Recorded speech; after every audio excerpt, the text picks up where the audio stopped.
Тэгэхээр энэ хууль улсын хурлаар батагдвал маш олон бизнесийнхний асуудлууд бол хурдан шийдэх нөлөөлөлтөж байгаа иргэдтэй бас мэдээллийг нэг заавал журмын дагуу хүрэх энэ бололцоо нэгж байгаа. 2024-с 25 онд байгаль орчин уур амьсгалын өөрчлөлтийн сайдаар ажиллаж байгаа хугацаанд нэлээд олон шинжилгээг хийхийг зорьсон. За энэ шинжилгүүдийн хамгийн чухал шинжил бол эрх зүйн орчны шинжил байсан. За ингээд бид 16 хуулийг одоо улсын хурлаар оруулахаар бэлдсэн. Зарим хууль нь бүр одоо 90-д оны ингээ хууль байсан. Тэгэхээр энэ хуулиудаас хамгийн онцолж төрөө өргөн барьсан байгаль орчны одоо үнэлгээний тухай хууль байгаа. За энэ үнэлгээний тухай хууль бол бид маш хурдан одоо батлах шаардлагатай. За энэ хуулийн одоо нэмэлт өөрчлөлт оруулсан гол зорилго юу байсан бэ гэхлээр энэ хөрөнгө оруулагчдыг гацаадаг бизнес эрхлэгчдийг одоо энэ янз бүрийн бичиг баримттай хүн суртлаар садаа болдог энэ зүйлийг одоо бид нэр өөрчлөе гэж ярьсан. Жишээлхэд би нөгөө юун дээр очсон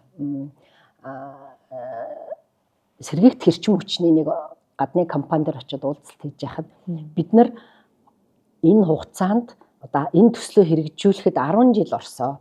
Тэгээ 200 гарын үсэх шаардлагатай байсан гэж ярьж байна. Тэгэхээр энэс үүдээд бид нар ер нь энэ хөрөнгө оруулагчдаа татъял гэх юм бол яхааргүй энэ хуулийг одоо өөрчилж бизнесийн орчныг сайжруулахад зарцуулах хэрэгтэй, энэ цагийг зарцуулах хэрэгтэй юм байна гэсэн ийм одоо ойлголттой байгаа.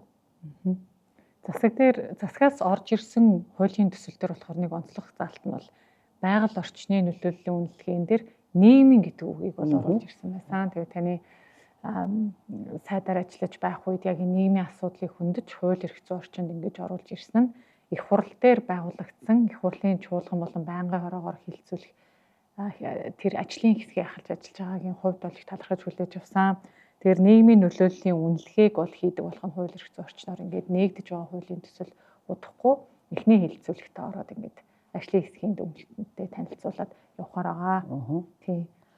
За нийгмийн үнэлгээ бол өөрөө маш чухал. Ялангуяа энэ төсөл хэрэгжих нөлөөллийн бүсэд энэ үнэлгээг бол хийгддэг.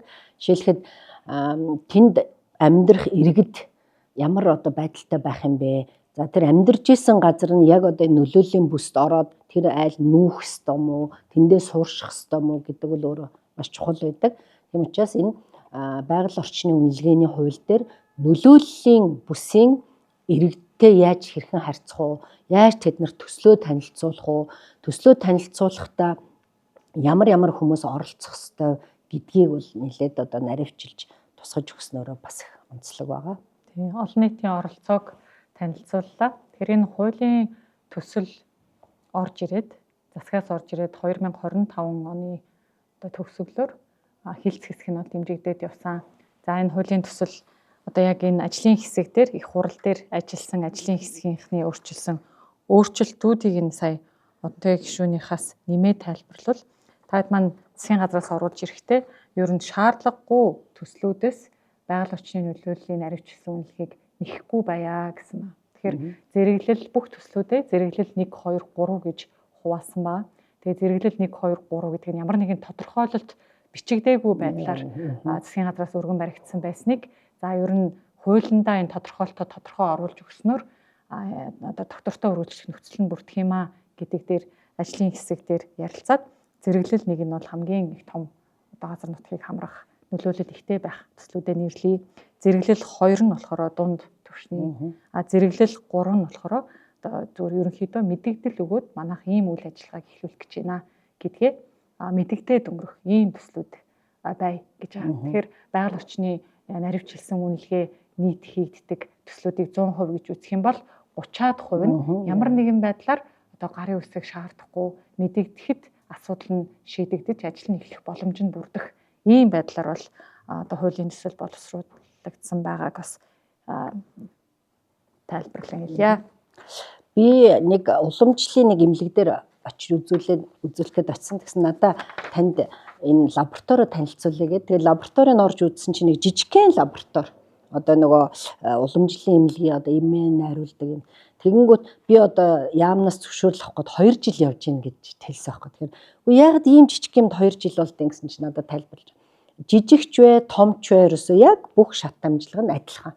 Тэгэхээр хуучин одоо 150 хоног явдаг байсан бол зарим нь бол бичиг баримт бүрдэлгүйгээд маш уддаг. Тэгэхээр энэ 150 хоногийг одоо шинэ хуулиар нэг 43 хоногт одоо багтааж хийсэн.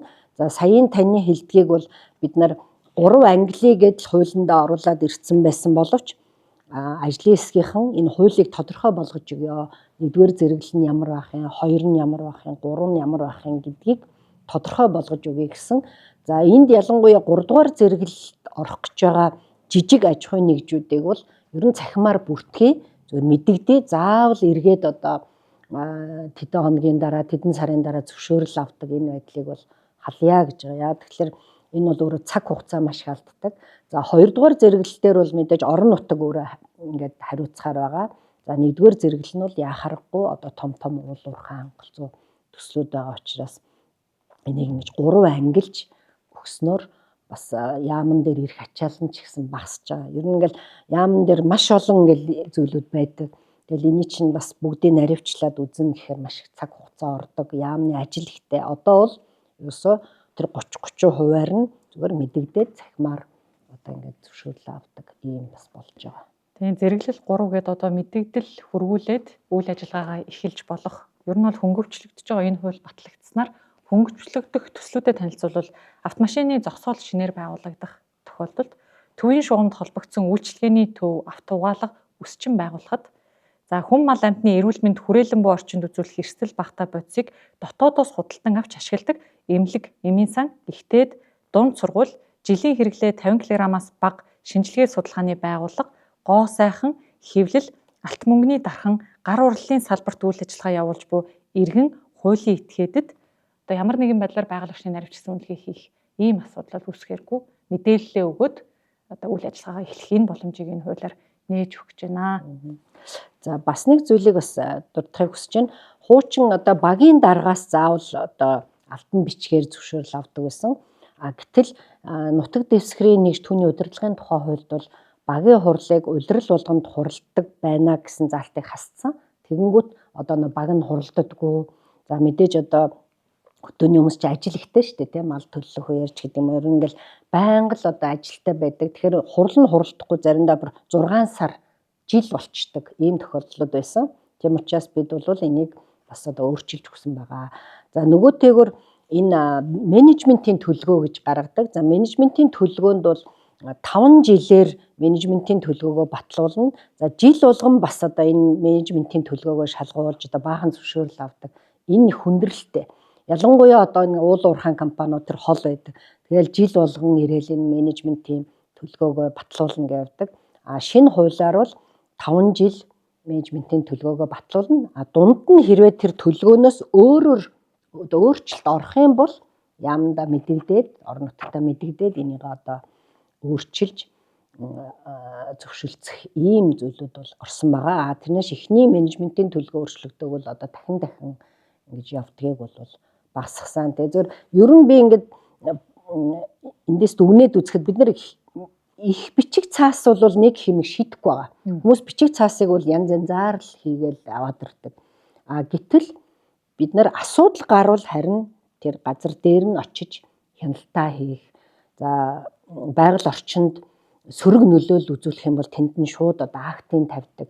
Ийм яг үр дүн дээр нь ажиллавал илүү одоо зүгээр байдаг үр дүнтэй. Тэрнээс баахан цаас шаардаад тэр нь зарим нь хэрэгч болно, зарим нь шал бодлоод зохиогоод бичсэн ч байдаг ийм зүйлүүд бол байгаа. Тэгэхээр энэ хууль улсын хурлаар батгтвал маш олон бизнесийнхний одоо асуудлууд бол хурдан шийдэгдэнэ гэж бодож байна. Засгаас орж ирсэн хувилбар бол яг тийм байгаа. Тэгээд одоо хурал дээр ажлын хэсэг дээр ингээ ажиллаж байхад бол хамгийн их ирж байгаа саналууд нь юу байсан бэ гэхээр багийн хурал байхгүй болж байгаа юм уу гэсэн ийм асуудал бол ирж байгаа. Тэг эсвэл нөлөөллийн бүсээрээ очиод одоо хэсэгчлээд уулзаад явж болно. За байгаль орчны яам дээрээ эсвэл одоо аймаг нийслэлийн засаг дарга дээрээ эсвэл одоо мэдэгдээд өнгөрөх энэ үйл явцдаа хамгийн гол нь одоо багийн хурал гэлтгүү хамгийн гол чухал зүйл нь нөлөөлөлд өртөж байгаа иргэдээ хүрээ. Ирсэн саналыг нь буцаад өөрийнхөө наривчлсан үнэлгээнд тусгаснаа баталж харуулаа. Ингэсэн тохиолдолд одоо зөвлөлийн хурлаар шийдвэрлэж хүлээж авна гэсэн энэ агуулга бол орсон байгаа. Тэгэхдээ өөр ямар байдлаар нөлөөлөлт өртөж байгаа иргэдтэй мэдээлэл өгөх вэ гэдгийг нь наривчилж зохицуулж өгсөн байлээ.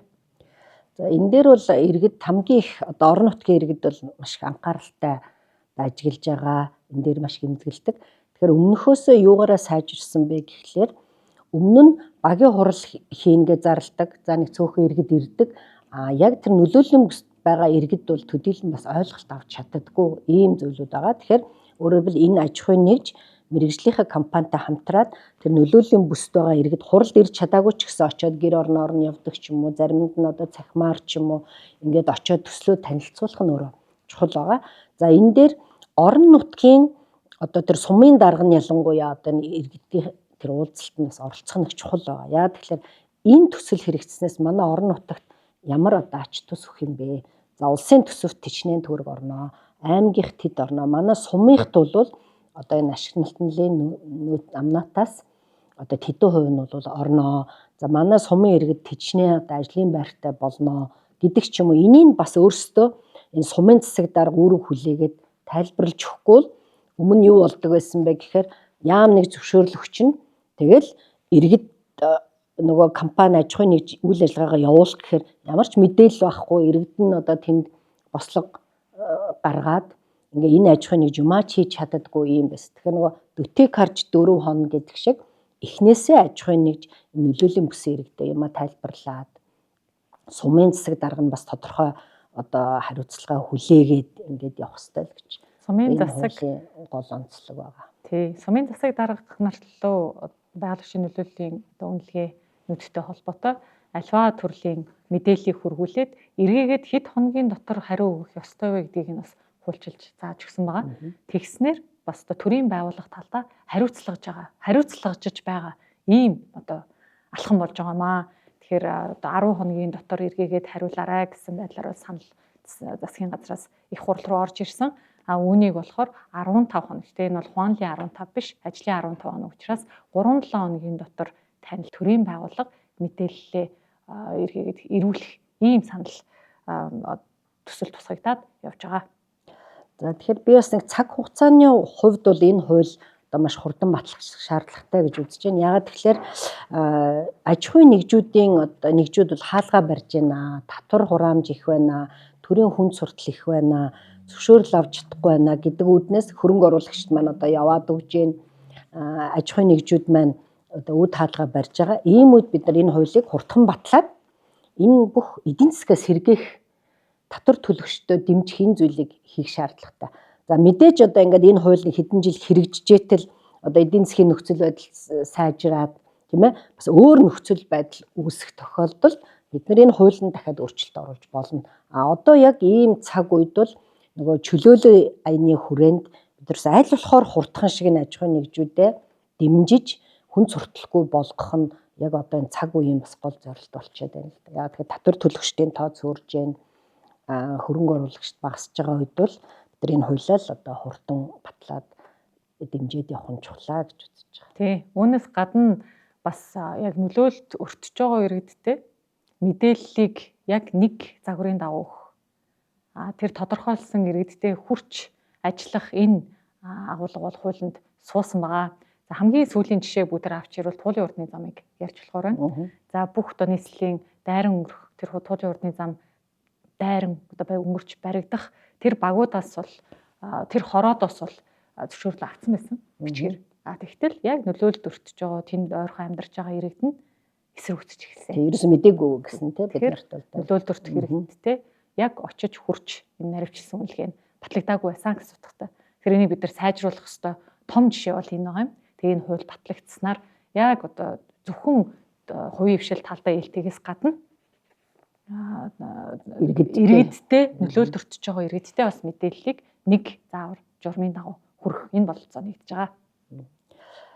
За бид бас өмнө нь оюун ерхий сайттай эгийн голын усан цахилгаан станц баригдвал энд одоо ямар асуудал үүсэх вэ гэдэг иргэдтэй уулзж исэн тэр сумын иргэдтэй. Тэгэхээр яг тэр иргэдийн амьдарч байгаа газар нь бол усан давтагдах учраас бид нар тэр иргэдийг одоо хажууд нь тэр дэнж дээр нүлгэн шилжүүлээд тэнд нь жишг ийм одоо хөөрхөн баг байгуулж өгөө. Бүх юмтайгаа энэ иргэд чинь бас тэндээ жимсний аж ахуй эрхэлдэг те мод одоо тарьдаг, хоорондоо хүүхдүүд нь бас тоглож байдаг ийм жижигхэн хөрхэн ийм багийн жишг одоо төсөл хийгээд иргэдтэй нь уулзж байсан. Иргэд бол өөрсдөө бас юм хөрхэн макет хийсэн. Бас их дуртай байсан. За бид нартай ингээд уулзаад яриад ойлгуулад бид нарыг бас ингээд амжиргааны хувьд дэмжих юм бол болж штэ. Бид нар ерөөсөө энэ төслийг хэрэгжих юм бол бид нар ямар ч одоо гацаах зүйл байхгүй гэж одоо ингээд хэлж ирсэн. Мэдээлэлээ сайн өгөөч, мэдээлэлтэй баймаар байна гэсэн агуулгыг бас говь сүмбэр дундгой аймагуудаар яг энэ хуулийг хэлэлцүүлээ. Сая чуулганы засвар цаанаар явж байхад бол хэлж исэн. Тэгэхээр иргэд маань яг ойлгож авмаар байна. Мэдээлэлээ яг нэг зааврын дагуу өгөрөө гэсэн энэ бүх зүйлүүдийг бол нээлттэй хэлэхээр бүгдээрээ удахгүй чуулган дээр ярилцах нь байна. Тэгээ байгаль орчны нөлөөллийн үнэлгээтэй холбоотой энэ хуулийн төсөл дээр асуух асуулт байвал Одон тав гишүүнээс мөн надаас мөн ажлын хэсэгт ажиллаж байгаа бүх бусад улсын хурлын гишүүдээс асуухыг хүсье.